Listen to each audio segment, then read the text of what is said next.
जब हम किसी राज्य के इतिहास की बात करते हैं तो मुख्यतः हम उस राज्य के राजनीतिक इतिहास की बात करते हैं। अधिकतम जानकारी हमें उस राज्य में कितने राजा हुए, उन्होंने कितने युद्ध लड़े, इस विषय पर प्राप्त होती है। परंतु यह इतिहास का एक अंग है और भी कई आयाम होते हैं इतिहास के जिनके बारे में हमको जानकारी होनी चाहिए। ऐसा ही एक आयाम है कि एक राज्य की शासन प्रणाली कैसी थी। इस वीडियो में हम इसी विषय पर चर्चा करेंगे और हम यह जानने का प्रयास करेंगे कि मौर्य साम्राज्य की शासन प्रणाली कैसी थी और मौर्य साम्राज्य जैसे विशाल साम्राज्य को किस प्रकार संचालित किया जाता था। मौर्य प्रशासन को समझने से पूर्व हमें यह समझना होगा कि इतिहासकारों ने मौर्य साम्राज्य को पढ़ना एवं उसका विश्लेषण करना लगभग 100 वर्ष पूर्व ही आरंभ किया है। और मौर्य साम्राज्य को समझने की यात्रा में दो महत्वपूर्ण पड़ाव थे। पहला तो 1837 में जेम्स प्रिंसेप द्वारा ब्राह्मी लिपि को पढ़ने में सफलता प्राप्त करना था। इसके परिणाम स्वरूप अब इतिहासकार अशोक के शिलालेखों को, जो मुख्यतः ब्राह्मी और खरोष्ठी लिपि में थे, उनका विश्लेषण कर सकते थे। दूसरा पड़ाव 1909 में आया जब मैसूरू राजकीय ग्रंथालय के अध्यक्ष श्री श्याम शास्त्री जी ने अर्थशास्त्र की पुनः खोज की।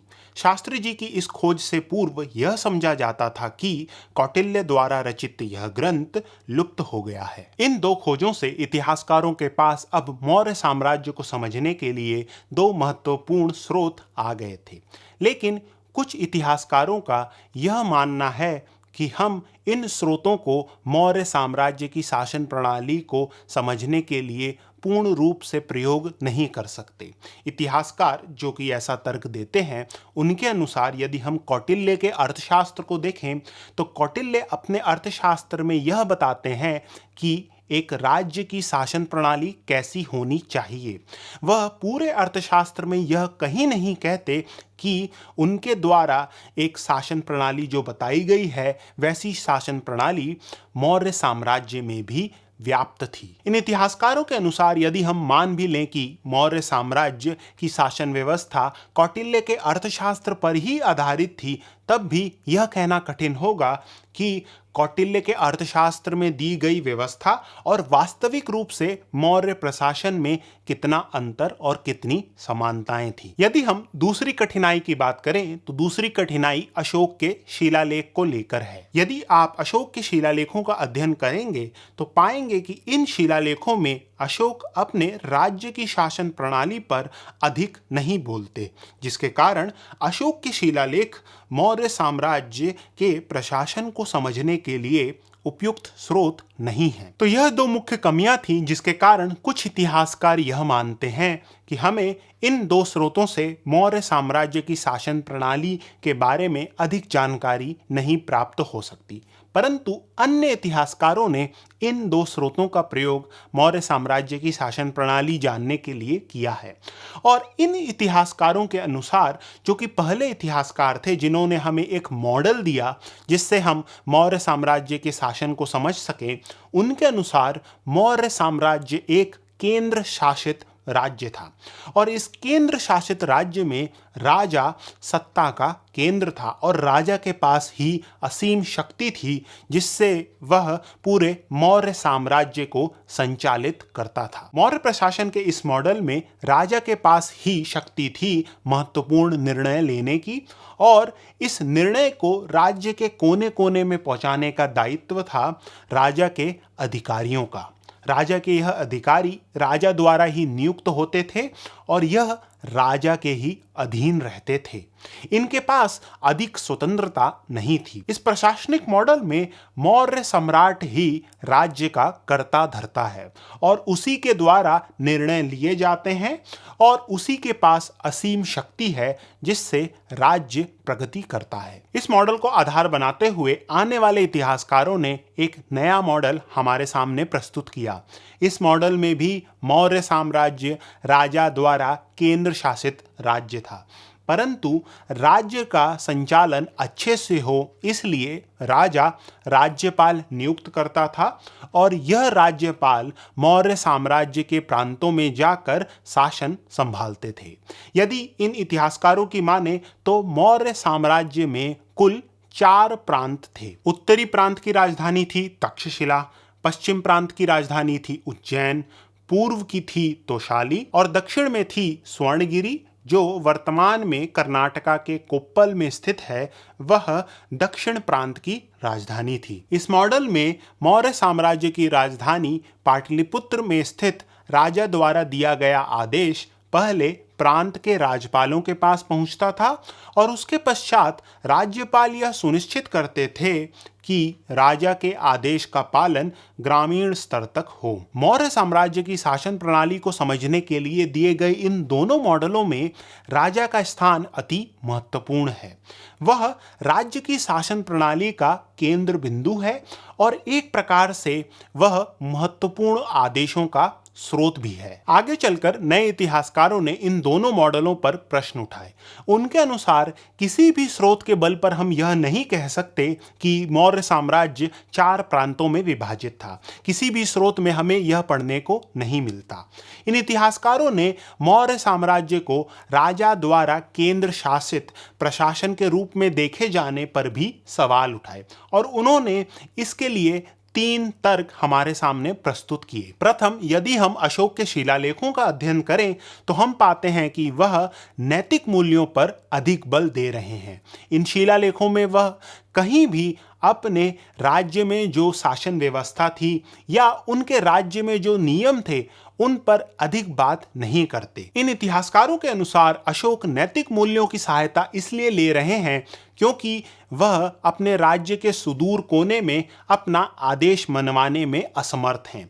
यदि अशोक इतने शक्तिशाली होते जितना इन 2 मॉडलों में मौर्य साम्राज्य को बताया गया है तो वह अपने शिलालेखों में अपने राज्य के नियमों पर चर्चा करते, वह नैतिक मूल्यों पर अधिक बल नहीं देते।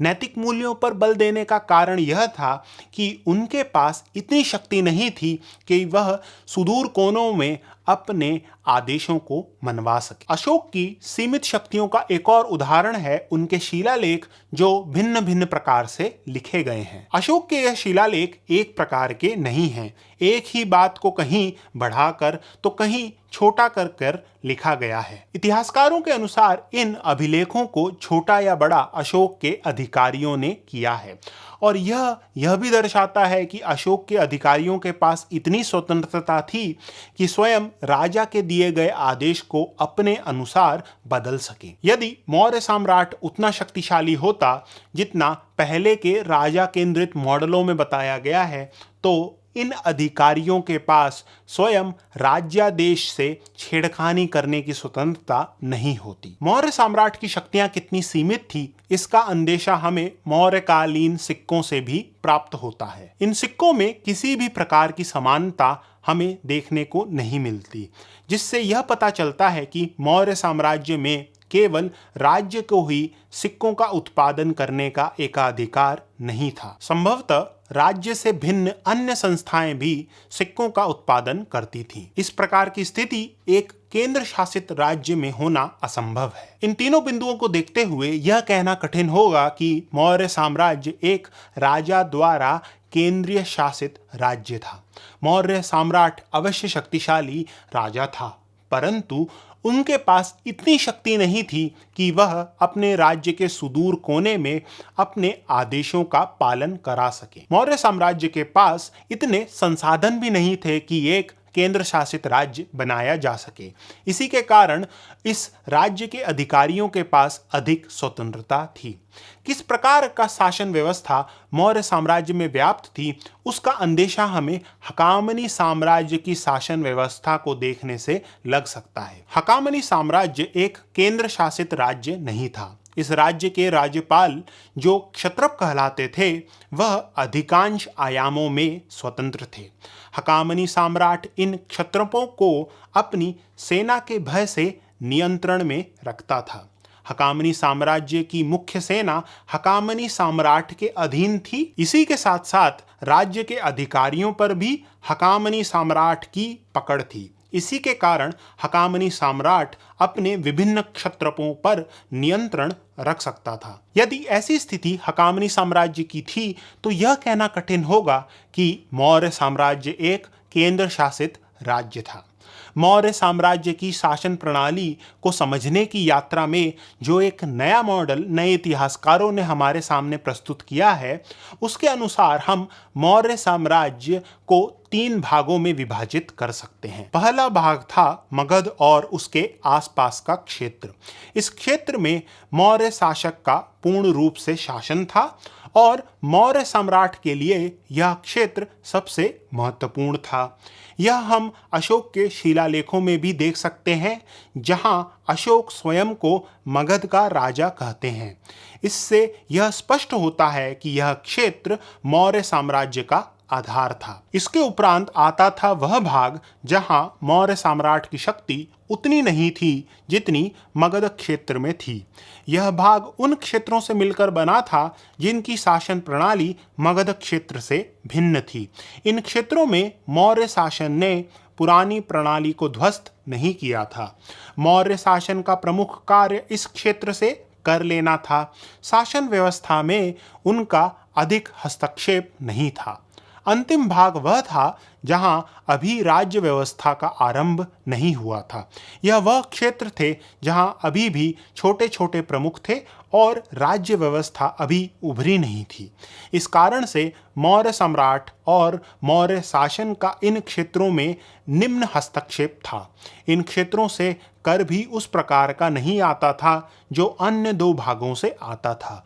मुख्यतः अनाज न लेते हुए प्राकृतिक संसाधन जैसे मोती, हाथी दांत, सोना आदि इन क्षेत्रों से कर के रूप में लिया जाता रहा होगा। इस प्रकार यह कह सकते हैं कि इस मॉडल में मौर्य प्रशासन पूरे साम्राज्य में एक प्रकार का नहीं था और मौर्य शासक की भी शक्तियां क्षेत्र के अनुसार बदलती रहती थी।